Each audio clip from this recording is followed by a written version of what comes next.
Welcome to this explainer. Okay, today we are mapping out an incredibly rewarding educational journey. If you've ever felt a calling to step in and help those who are struggling, but maybe you weren't quite sure how to turn that passion into a structured professional career, you're in exactly the right place. We're going to explore the Social Services Worker Foundation Certificate Program, or SSWF for short, which is specifically designed to prepare you for a vital career in community support. We're actually breaking down the exact syllabus for this program at CDI College. This certificate is meticulously designed to help you empower highly vulnerable populations. We're talking about providing targeted, specialized support for youth, Aboriginal communities, and individuals who are deeply affected by addiction. This isn't just about having good intentions, It's about acquiring the rigorous, practical training necessary to make a real, lasting impact on the ground. So here is our roadmap for today. We will cover a career in social services, the program overview and structure, core courses and curriculum, real-world certifications and skills, the work experience practicum, and finally, wrap up with admissions and next steps. All right, let's jump right into Section 1, a career in social services and where exactly you will make an impact. Where exactly does this training take you? You might naturally picture a traditional clinic, but graduates of this program actually hold professional and paraprofessional jobs across a remarkably diverse range of environments. You could find yourself stepping into child, youth, and family agencies or directly into the trenches of addiction and alcoholism programs. Maybe your workplace is a group home, a shelter for those escaping family violence, a community mental health center, or even a correctional facility. The options are vast, but they all share one common thread. You are stepping in to support those who need it most, precisely when they need it most. Now, preparing for such a critical, high-stakes role takes some serious commitment. The program requires a total of 700 hours. Yep, that is nearly a full month of non-stop, around-the-clock learning. This definitely isn't a weekend seminar. It's a comprehensive, deep dive into the human condition and our social support systems. What's really great, though, is the flexibility.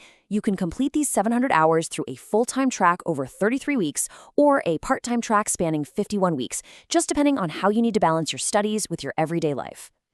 Moving right along to Section 2, Program Overview and Structure, or as I like to call it, the 700-hour roadmap.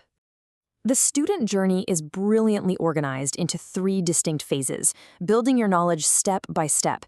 You don't just jump straight into complex psychological trauma right out of the gate. First, there's a 3-week introductory phase focused entirely on setting you up for academic success, including vital computer skills and study strategies.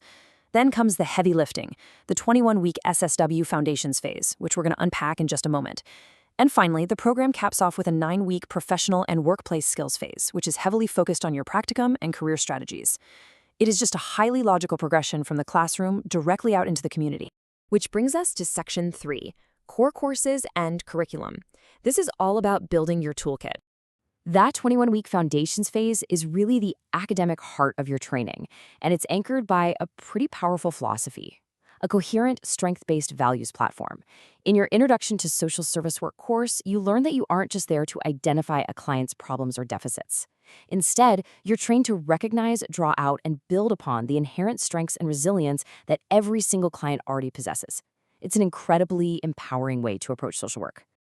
During this phase, you'll navigate 2 highly specialized, contrasting clinical tracks. On one hand, the Fundamentals of Addiction course teaches you to analyze addiction as a complex biopsychosocial model, digging into why addiction starts, how it's maintained, and crucial relapse prevention strategies. Contrast that with the Fundamentals of Mental Health course, which is much more clinical. It teaches you to navigate the formal diagnostic categories of the DSM, understand common psychiatric medications, and coordinate community-based interventions. Basically, you're learning to translate complex, academic psychiatric and psychological concepts into real-world intervention strategies that make sense on the street and in the clinic. But listen, you won't just be memorizing theory or sitting in a lecture hall. The program requires tangible, practical deliverables. For example, during your Fundamentals of Poverty and Fundamentals of Mental Health courses, you are actually tasked with constructing personal resource binders. You will research and compile extensive lists of local agencies, community organizations, and contacts that support people coping with poverty and mental illness. You aren't just turning these in for a grade, you are building a concrete Rolodex that you'll use on day 1 to refer clients to the exact help they need. Now, as you build your toolkit to help others, the curriculum also recognizes the heavy, sometimes exhausting nature of this work. Studies show social workers face some of the highest burnout rates of any profession. That's why there is a dedicated course on burnout and self-care. Here, you'll learn crucial concepts like secondary traumatic stress, which is the emotional duress you can experience simply by hearing about and carrying the firsthand trauma of your clients.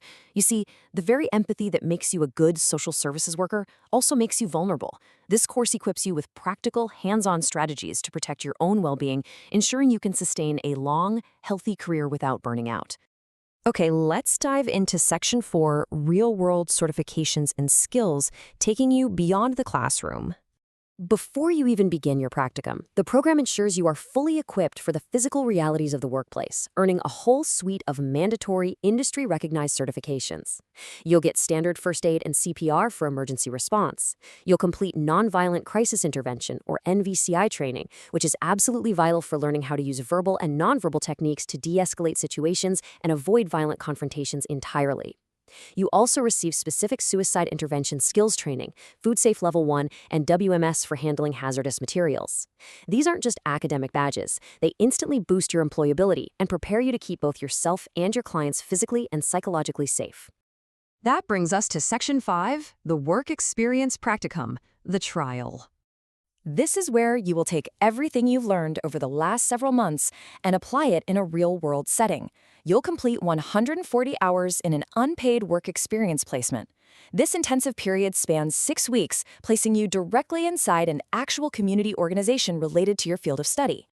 Now, it is absolutely vital to understand that this isn't just shadowing or fetching coffee. The program outline explicitly states you are expected to act as a regular employee performing concrete tasks. You'll be conducting client intakes over the phone or in person. You will be documenting interactions and managing case files. You may even facilitate psychosocial or life skills groups. And all the while, you are expected to maintain strict professional boundaries and demonstrate multicultural competencies. It's a highly structured, closely monitored transition from student to professional, ensuring you are fully capable of acting within your professional scope before you ever graduate. Finally, we reach Section 6, Admissions and Next Steps. Crossing the threshold.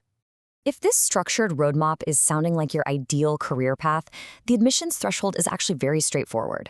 You need basic academic prerequisites, either high school graduation or mature student status if you're 19 or older, along with proof of English language proficiency. But just as importantly, there are strict administrative checks.